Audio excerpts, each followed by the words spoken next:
and Hope is a foundation we opened in Sofia, Bulgaria. It originally stood for the Truth Ministry. In Bulgaria, the communist government wouldn't let us have the name Truth, but they accepted Truth and Hope, and so that's the name of our foundation. We have a 4-part vision. When the Lord called us as a family to move over there, the theme verse He gave us was to go and make disciples of all nations. And that's our heart's desire, to train up the nationals to do their own ministry work there. And we do it by running your basic ministry of weekly Bible studies, retreats, seminars, and so we're training up the leaders within that ministry. We have a real heart also for bringing over other missionaries to Bulgaria.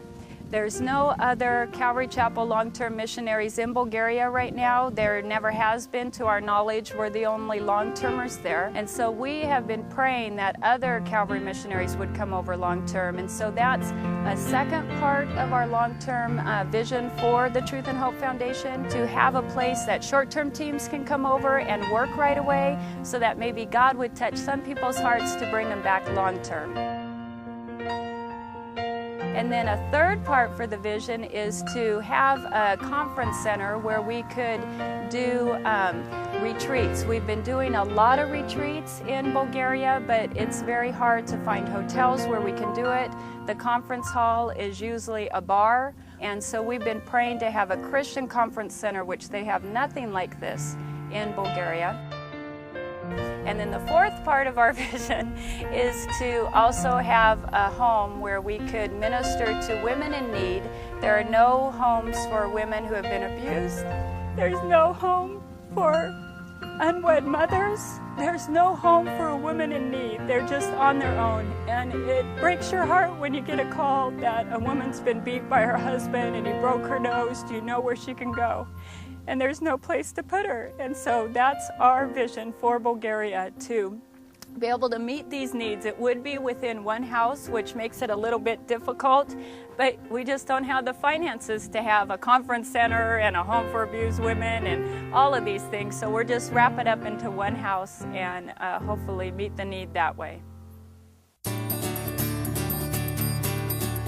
The first time we were asked to come see the little castle, we were amazed. The man told us, I built a house and it's a big house. And I asked him, how big? And he says, big, big. And I go, how big's big, big? And he's like, big. And how many rooms? Many rooms. And we went there and we walked through, and we had to remind ourselves to close our mouth because our chins were hanging down because the house is just huge.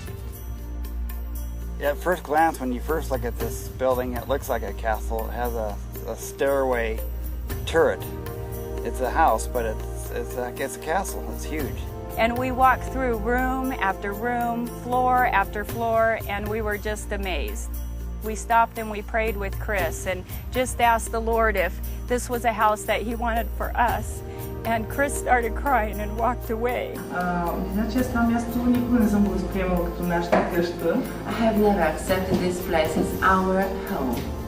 Макар че Крис ми искаше това да бъде дома на нашето семейство, на цялото ни семейство. So Chris wanted this place to be the home of the whole family.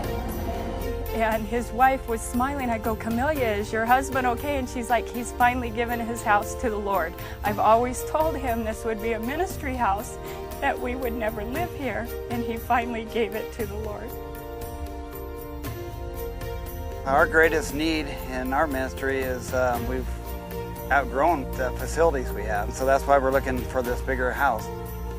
We don't go out and try to find ministry. God brings it to us, and we can hardly keep up, and that's what's exciting.